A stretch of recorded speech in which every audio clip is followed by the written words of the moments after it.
Justice Alia नीलम Sahib chief justice के बाद हुई है। सीसीपीओ लाहौर को ज़ाती तौर पर बुला लिया है, 11:15 बजे वो पेश हो। डिटेंशन ऑर्डर इनके क्यों जारी करने कोई ताल्लुक नहीं है पीटीआई के साथ।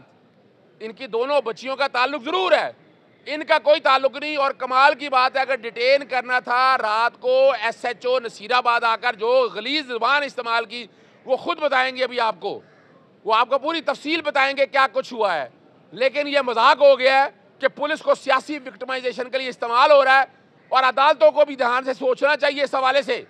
आपको पता है पहले चीफ जस्टिस आलिया नीलम साहबा के सामने पेश हुए, ये भी पेश हुए, मैं भी पेश हुआ, और वहाँ बताया कि फलक जावेद ने कुरान मजीद पे हलफ दिया है, कुरान मजीद पे हलफ दिया है कि उनका उज़्मा बुखारी से कोई ताल्लुक नहीं है। यानी अब कुरान मजीद के हलफ के बाद अगर ये सारा कुछ होना है और अदालत में जो प्रोसीडिंग चल रही है, यानी यहाँ भी ये बताया कि इनको उठा लिया गया और एफआईए वाले पूछते रहे।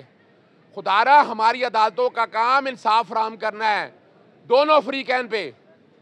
और दोनों फ्रीकैन क्या है, यानी क्या किसी मजलूम के साथ इंसान खड़ा ना हो? यानी इनकी बेटियों के साथ ज्यादती हो रही है।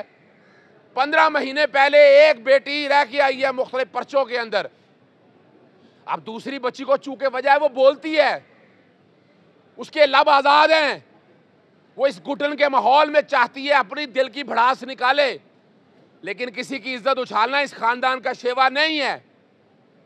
और यही बात अदालत को बताई। खुदारा इल्ज़ाम मत लगाएं, अगर कोई एविडेंस है मैं चैलेंज करता हूं उस्मा बुखारी साहबा को, लाएं वो सबूत जो ये साबित करे कि फलक जावेद ने ये कोई वीडियो इम्पोज या सुपर इम्पोज की है या वीडियो लगाई है।